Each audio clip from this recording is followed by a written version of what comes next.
start with plaintiff's motion to compel responses. And let me start out with a question to the read.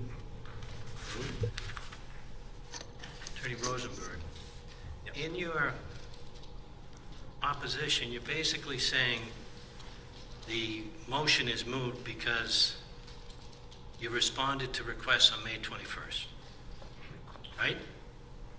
As of filing that, yes, but I have an update that we both have for you. You go on to say in an email that's attached here, oh, I should also point out, in the submission that you made, you pointed out to the clerk that some of the exhibits that you had submitted were not complete copies.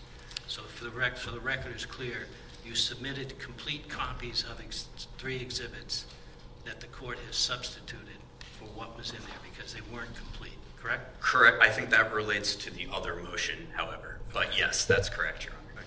So in your, there's an email in there as well that you say there will be a future production. That's the update I have for you. Is it all produced? Yes. Do you agree? To be clear, I can't give you a definitive yes or no, Your Honor. When did you get it? Well, to the court's probably dismay, we were actually in a deposition this morning, which is nice to report. And That wouldn't cause dismay.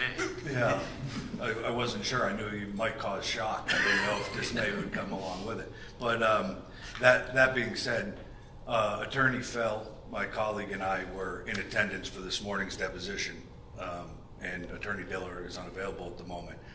I received an email on or about 11:24 a.m. this morning from Ms. Reed's counsel acknowledging that a production to our supplemental request had been made. Following the completion of today's deposition, I got in the car and came here. Let's not waste any more Yeah, time I can't on this. confirm. All right, you don't know, you just got it, you just sent it. Our team, yes. Your team. Yeah. Well, we'll use the collective. All right, good. Yeah, okay? that's fair, Your Honor. All right. Yes. All right, so let's move on. We're done with that for now. All right? Anyone need to be heard any further? Not this time. Do you need to be heard any further? No, Your Honor, not on that motion. Okay, so let's go to the next motion. And that's the motion relative to compelling Mr. Albert. So, Attorney Rosenberg, and I guess to all the attorneys in this case and non-parties that are involved in the case, the pleadings I'm getting in this case, and I'm sure that I will get in the McCabe case, are replete with arguments presented as facts, which isn't really helpful to me. And there's a lot more background in these submissions than I really need to decide the issues. So I'm going to ask all of you, in the pleadings that you file, at least with me, just write what I need to know in order to decide the issue. And stop pandering to social media. All right? So now let's get on to your motion. And let's have a question on with respect to your motion that you wrote. Can I just make one quick comment, Your Honor? Our memo, I agree with you, but our memo of law is 9 pages long, and it has a page and a half of argument. So we're not pandering to anyone, and we don't intend to. You raised it, so let's talk about it. Let's go to page 3 of your motion, all right?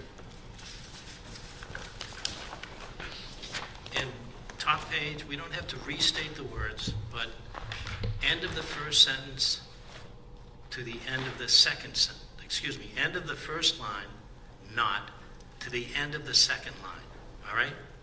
Now, how old was that individual when they went to the wedding? I don't know, Your Honor, but... So is it really, you don't know, so is it really, what if he was a ring bearer? Is that really relevant to the issue I have to decide? Absolutely it is, because... If a young child's a ring bearer at a wedding, okay, go to the line above there, okay, the words in quotes.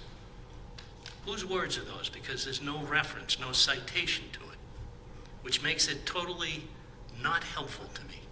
Understood, Your Honor, and that point is taken. However... Well, who is it, do you know? I believe it's her defense counsel. Her defense counsel. You're citing a statement in quotes from your client's defense counsel. How is that relevant or appropriate, especially without citation? But if I could take the first question first, and then I'll answer your second question. The first question, there's a significant relevance objection to Colin Albert being deposed or producing any documents in this case. You see it throughout the lengthy opposition. I don't think the opposition is to producing any documents. I would disagree with that, Your Honor, and I'm happy to explain why. But there's a significant relevance objection. Overall,